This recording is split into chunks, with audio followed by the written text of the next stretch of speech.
So Saiosh was established formally in February 2010. Now that's fairly new, but it's also been going then for more than a decade. Just to give you a bit of background from the history, one could say that Saiosh had some origins way back in the 50s when there was smaller groups formed. Some were called the Safety Officers Association of South Africa. It was slightly different in each province. It changed name from time to time. Eventually it ended up being called the Institute of Safety Management, which I was part of. At one stage I was the president of the Institute of Safety Management. But a group of safety professionals in 2010 decided that we need in South Africa a truly representative body for occupational health and safety practitioners. And the existing institute that was at the time in place didn't meet that expectations. So 7 of us, health and safety professionals from different industry backgrounds. Myself came from construction, there was from Engen, occupational hygienist. We decided that we need to form and establish a body that can be the custodian for health and safety practitioners in South Africa. And that happened in February 2011. In fact, coincidentally, it was on the historic day when Nelson Mandela celebrated his 20th year release from prison. So it's quite historic for Saiosh. It's on our website like that. So we formed Saiosh, the South African Institute of Occupational Safety and Health. One of the main reasons the name Occupational Safety and Health is that the previous bodies that exist before that only had the word safety in, for example. We were not sure, are we dealing with occupational safety? Are we dealing with security safety? We all know health is part of the whole scene at the moment. So the body's name was appropriately picked and registered with SIPS, and the full name is the South African Institute of Occupational Safety and Health, NPC, because we are a non-profit company. So that was February 2010. And yeah, so now we had a body with 7 members. What do we do now? So the next most logical step was to become relevant. We wanted clients and employers to recognize the Saiosh that we've established. And the most logical step to do was, a couple of years later, to apply for formal recognition with the South African Qualifications Authority, SAQA. Very unique in South Africa, only country in the world where professional bodies can actually formally subject themselves to professional recognition in terms of an act, and this is done in terms of the National Qualifications Act, the NQF Act of 2008. And we decided, as we were growing our membership, that we need to show clients and employers out there that it's not a backyard operation. Yes, we were growing in numbers, but we had to subject ourselves to professional registration, not only our body, ourselves as a professional body, but to actually register professional designations on the NQF.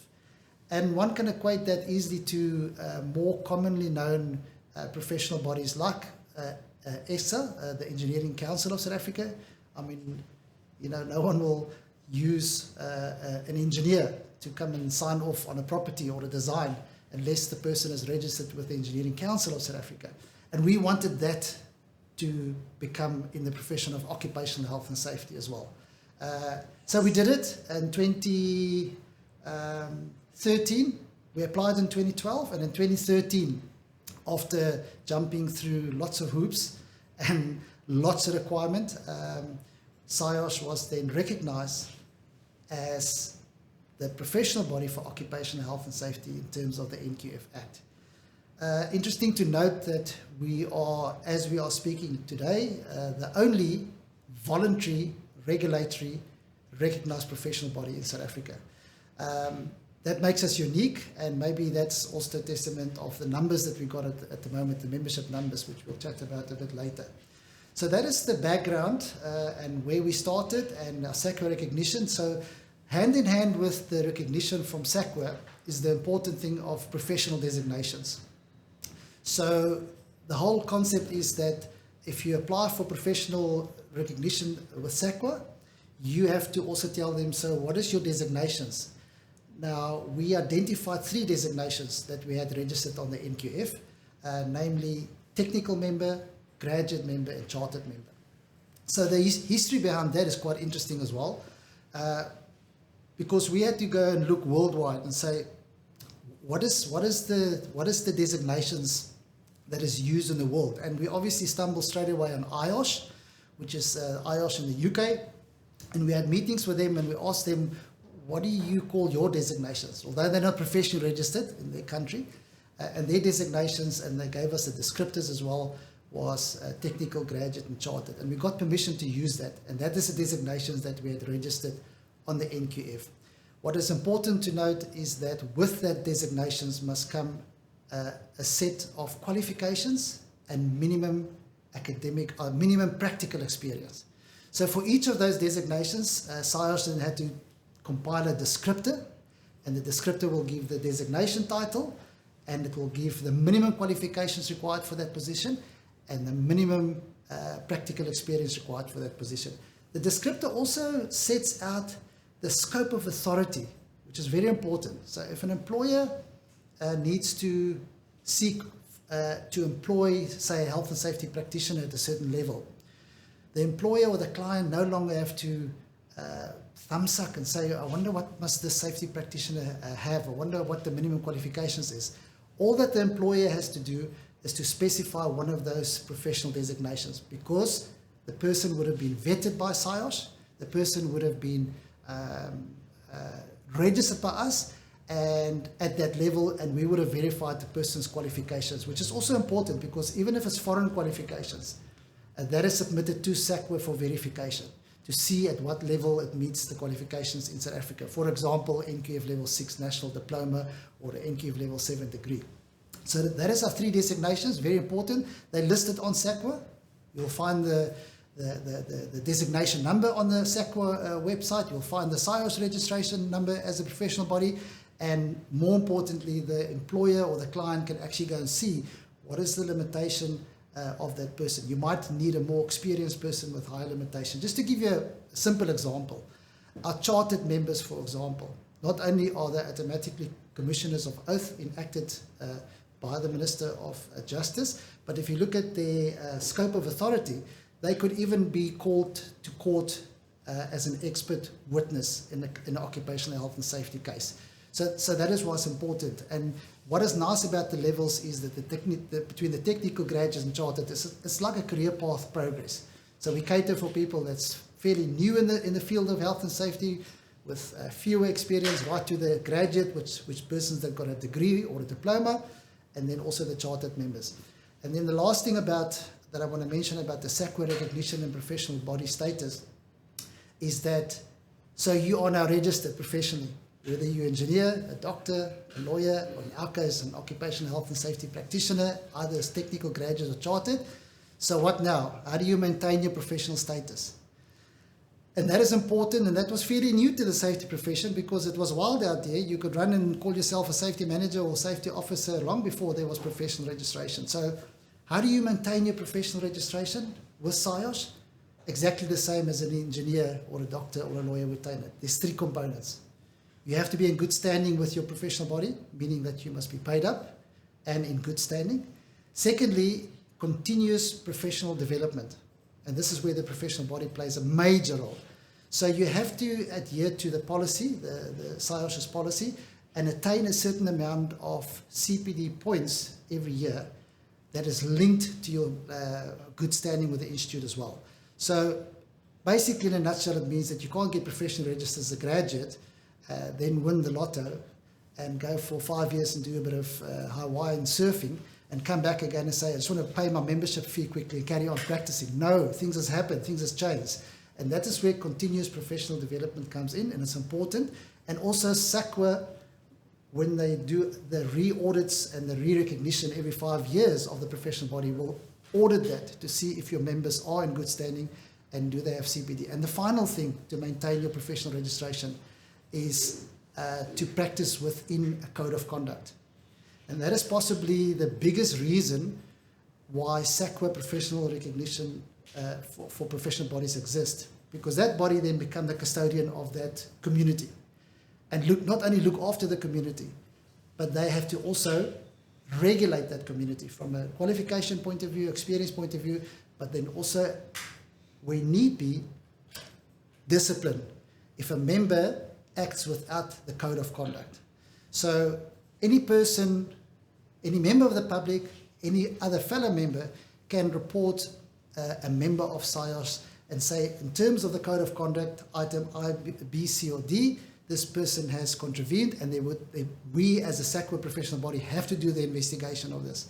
Obviously, there's a process. You don't just call a guy in and say, someone said you act unethically. There's a process, there's an investigation, there's an appeals process with that.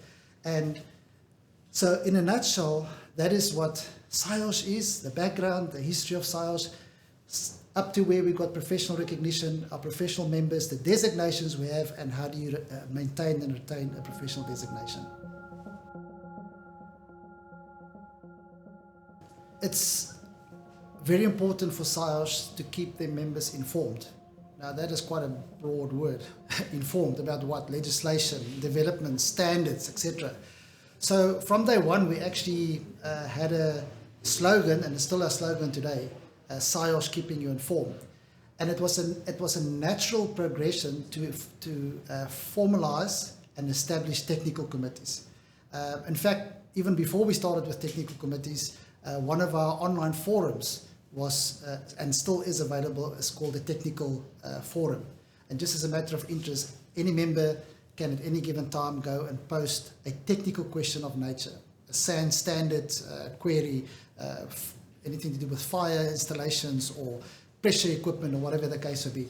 And we have then members within our membership database that are moderators of the forums, and this particular technical forum is then, the questions are then passed on to specialists to give the member. So that's a benefit for the member to just be able to go there and say, I've got a technical query on a SAN standard related to health and safety, and someone that's experienced will answer them. But then there was a need to actually form committees, technical committees, and that started a couple of years ago. To give you an example, that the Department of Employment and Labour, as an example, constantly review legislation and bring out new regulations, for example. So on behalf of our members, Saiosh will then form a technical committee to review this legislation, because normally there will be a period for comments on this legislation. So Saiosh will then look at the piece of legislation. It could be occupational hygiene related, it could be engineering related. I mean, we just recently saw the draft lead regulations that was promulgated, and then we will source within our membership and also call for persons to serve on the committees. That's how people get involved, to serve on this committee so that we can review the draft legislation on behalf of the members. You know, if you operated as a single health and safety practitioner and didn't belong to a professional body like Saiosh, you would have most probably had to take that piece of legislation yourself and work through it. And you might not even have the expertise, say, like the lead regulations or the biological agents regulations, for example.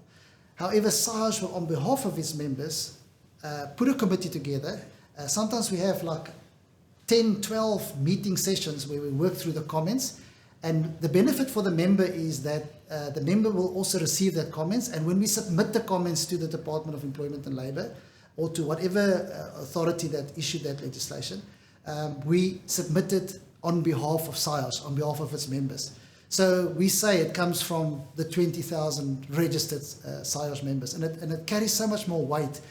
We've had the acting chief inspector on record saying that he rather argues with Saiosh than not getting the input, because it's valuable input when they submit legislation. The most important one that I can use as an example is that the the draft OHS bill.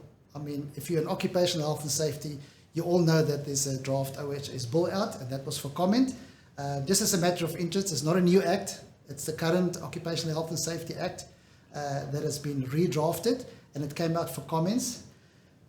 So this is possibly the biggest and the longest technical committee that Saiosh has formulated, and also the most comments that we submitted.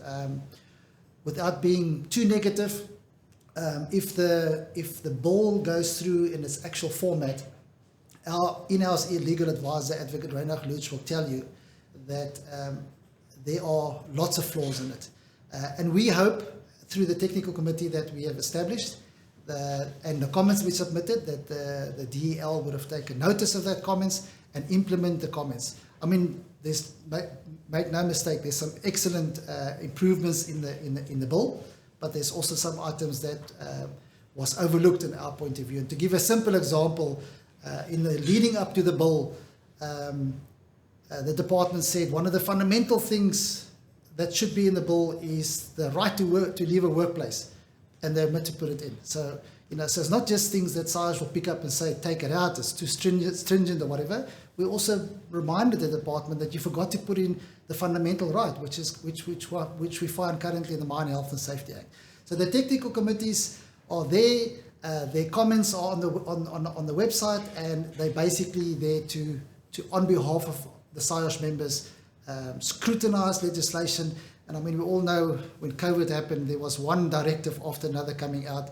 No one knew what to do. And again, we formed technical committees for every single one of those directives, with occupational hygienists, occupational medicine practitioners, which is members of ours, to look through them and to guide and assist our members. What is the interpretation of this regulation, and provide them with that information. Sticking to our motto, Saiosh, keeping you informed. So membership growth at Saiosh is something phenomenal, even if I have to say it myself. You will recall I indicated that we started with 7 founder members. So our original membership in 2010 was 7. As we stand here today, we have registered in excess of 20,000 members to date. They're obviously not all professionally registered in those categories, technical, graduate and chartered, because we have with time realized that we need to have other categories as well. We need to recognize that there's people that just comes into the field of health and safety, and even a step before that, someone that's just interested in health and safety. So we created categories called ordinary member, associate member, and then you get our 3 designations, our professional designations. And then we also added a category many years ago called corporate member. So those categories, other than our professional designations, obviously does not fall under the designation professional, but it's people that are like-minded, they're interested in health and safety, and there's an opportunity for them to then study into the field of health and safety and become experienced. So our membership growth, we have to pinch ourselves every now and again. We grow on average with a minimum of 150 new members a month, which is quite phenomenal. So you ask, what is the strategy to improve the growth and to get more? I'm telling you what, as the chief executive, I have to take stock and say to myself, if this is the kind of numbers that you grow with, then you must do what you keep on doing and do it, carry on doing it, and just maybe do it a bit better. So I personally believe that if we only concentrated on the professional designation, other words, we just offer the designation and then wait for the year to pass and then issue an invoice again, we wouldn't have grown at all, because we are a voluntary association. You don't have to be registered with Saiosh to earn the license to practice, unlike the Engineering Council. So it makes a fundamental difference, and I'm using the Engineering Council only as an example, any other professional council, for example. So from the word go, when we came up with that slogan, Saiosh keeping you informed, we realized that the membership benefit list must way outweigh the fact that you just get professional registration. And we will talk about membership benefits just now, but that is the fundamental issue why we are growing and constantly growing, because of that membership benefit list that we have. Now, at the end of the day, you need to ask yourself, if I want to be a member of Saiosh, why am I putting my hand in my pocket to pay the annual membership fee? Is it just to have that designation? And if you think about it carefully, it's not even a statutory requirement. Or is it the benefits that I'm getting from getting the information from the technical committees to a whole lot of other benefits that Saiosh have? So we currently keep on doing what we're doing, keep on members informed, keep on feeding them with information that they need to successfully practice occupational health and safety in the field out, whether they're a consultant or whether they're working as for an employer as a health and safety practitioner. Well, the number one benefit is professional designation that you earn once you're professionally registered. If you look at the SACWA policy for recognition of professional bodies and registering professional designations, you'll see there at the bottom, it is ultimately a right to practice or a license to practice. So the number one benefit to be registered professionally with Saiosh is to attain your professional designation. That's the ultimate one. But as I indicated, if we were just registering members and then only invoice them at the end of the term again for the membership requirement, the growth would have been nowhere. So benefits is everything. And in no particular order, we, for example, host regular provincial health and safety seminars and workshops for our members. These are face-to-face seminars and workshops. So the latest topics that's available, whether it's new legislation, whether it's new risk assessment formats, or whatever the case may be, we will actually go to various provinces and host these provincial OHS workshops for our members. And the nice thing about it, it is CPD verified. Remember, I indicated to you that one of the fundamentals to maintain your professional designations, not just necessary to get more qualifications, but also continuous professional development. We also host free to attend webinars for our members. Now, one would think that, webinars that came from COVID days. Yes, and we did. We were the leading professional body that hosted webinars. Thousands and thousands of our members attended these webinars specifically to unpack those directives that came out during COVID. But it's a great tool now. We've got a professional platform. To give an example again, so for example, if the OHS bill is promulgated tomorrow, there's no time to first organize and book hotels and venues to set up a round of provincial OHS workshops for our members. However, within a couple of hours, in fact, we will put together a webinar where we'll get the Chief Inspector from the Department of Employment and Labour and her senior officials to come and workshop the webinar for our members. And again, it will be CPD verified, and members can claim CPD. So we're looking at webinars, CPD, OHS workshops. Another important benefit is that we've got online forums. I've spoke about the technical online forum. We've got more than that. The most popular one is the OHS Legal Advice Forum. There we engage the services of a seasoned OHS advocate that basically 24/7 sit there, and a member can ask a legal interpretation of any of the OHS related legislation that's out there. I mean, that's a massive benefit. If you battle with the interpretation of the appointment of Section 16.2, or your particular company has a problem because your CEO, for example, sits abroad, but the interpretation of the legislation is you have to appoint the CEO. Sorry, you have to have a CEO as the 16.1. That type of questions can be posted on our OHS Legal Advice Forum, and within a short period of time, the member will receive a legal opinion from a seasoned OHS advocate. So that's one of the benefits. The information brochures that we send out, the information, the detail. We've got, for example, another benefit is that we've got an agreement with the South Africa's leading digital legislation supplier, Data Dynamics. So as a member, you can subscribe to that, and once a week you can get all the legal updates related to occupational health and safety. And then there's also a discounted rate if you want to subscribe to the full act as well.